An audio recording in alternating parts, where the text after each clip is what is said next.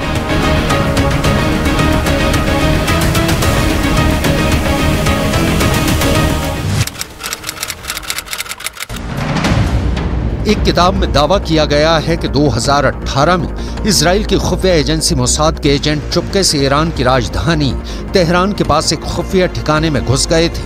वहां उन्होंने हजारों की तादाद में ऐसे टॉप सीक्रेट फाइलें चुरा ली थी जिनमें ईरान के परमाणु बम बनाने के कार्यक्रम का पूरा कच्चा चिट्ठा था।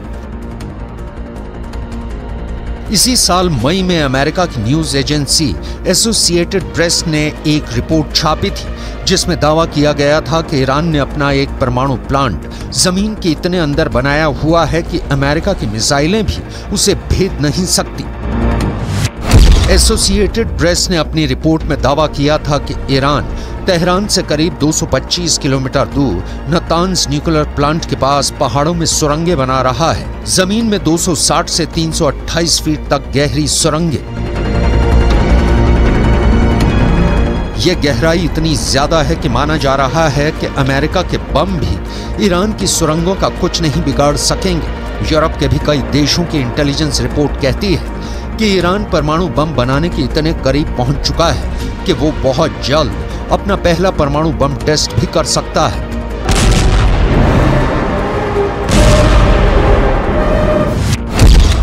ईरान के परमाणु प्रोग्राम की जांच कर रही है संयुक्त राष्ट्र की न्यूक्लियर एजेंसी IAEA यानी इंटरनेशनल एटॉमिक एनर्जी एजेंसी का तो दावा है कि ईरान परमाणु बम बनाने के लिए इतना यूरेनियम जुटा चुका है कि महज 12 दिन में परमाणु बम बना डालेगा।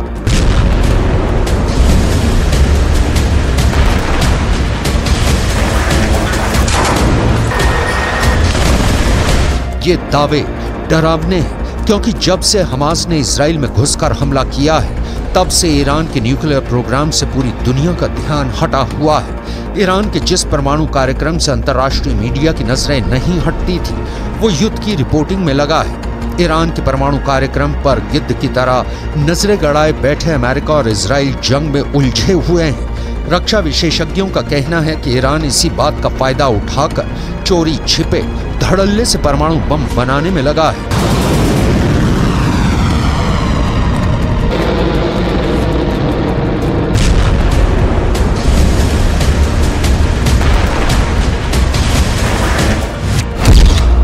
सवाल ये है कि क्या 7 अक्टूबर को हमास से इजराइल पर हमला करवाना ईरान की सोची समझी साजिश का हिस्सा था ताकि वो पश्चिमी देशों का ध्यान हमास में भटकाकर आराम से अपना परमाणु बम बना सके। क्या बीते 2 महीने से ईरान परमाणु युद्ध की प्लानिंग कर रहा है? ईरान ने यूं ही तो धमाके की धमकी नहीं दी होगी, जरूर उसके हथियारों के जखीरे में ब्रह्मास्त्र आ गया है। ईरान की धमकी का मतलब है पत्थर की लकीर। अब वो दोबारा नहीं चेताएगा बल्कि सीधा अटैक करेगा।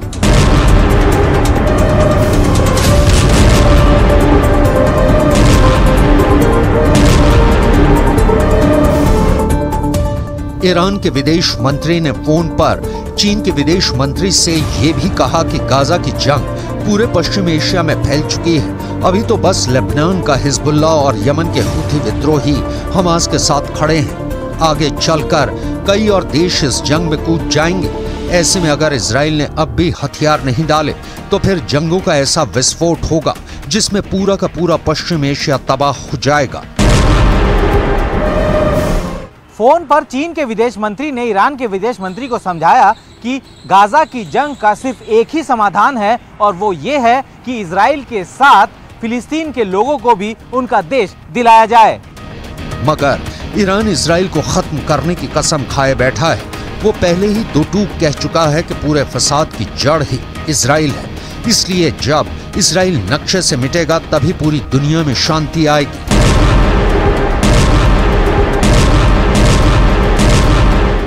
ईरान आर या पार के मूड में नजर आ रहा है। अब तक उसने इजराइल के खात्मे की बस दुआ की है, इजराइल को धमकियां दी हैं और हमास और हिजबुल्लाह से उस पर हमले करवाए हैं, मगर कभी इजराइल से जंग के मैदान में सीधे सीधे 2-2 हाथ नहीं की। ऐसे में अब अगर ईरान युद्ध लड़ने उतरता है तो ये उसकी इजराइल से पहली और आखिरी जंग भी साबित हो सकती है। ये ऐसा युद्ध हो सकता है जो ईरान या फिर इजराइल को मिट्टी में मिलाने के बाद ही खत्म होगा, क्योंकि ईरान के जंग में उतरने का मतलब होगा तीसरा विश्व युद्ध, जिसमें एक खेमा होगा अमेरिका और इजराइल का और उनके खिलाफ खड़ी होगी उनके दुश्मनों की बहुत बड़ी टीम। ऐसी टीम जिसमें ईरान तो होगा ही, उसके साथ होगा चीन और उन दोनों का दोस्त रूस भी। अगर ये युद्ध हुआ तो शायद दुनिया ही टुकड़े टुकड़े हो जाए, क्योंकि इन सभी देशों के पास दुनिया को खत्म कर देने वाले खतरनाक परमाणु बम हैं। अमेरिका के पास 5224 परमाणु बम है और उसके साथ ही इजराइल के पास 90 और इनके साथ खड़े रूस और चीन के पास परमाणु हथियारों का जखीरा है। रूस के पास दुनिया में सबसे ज्यादा परमाणु बम है। उसके परमाणु बमों की संख्या 5889 है। यह आंकड़ा अमेरिका के परमाणु हथियारों से भी ज्यादा है। वहीं चीन के पास 410 परमाणु बम है। ऐसे में अगर अपनी ताकत की नुमाइश की कोशिश और दिमाग की गर्मी में परमाणु बम चलाने का फरमान पास हो गया तो तबाही मच जाएगी।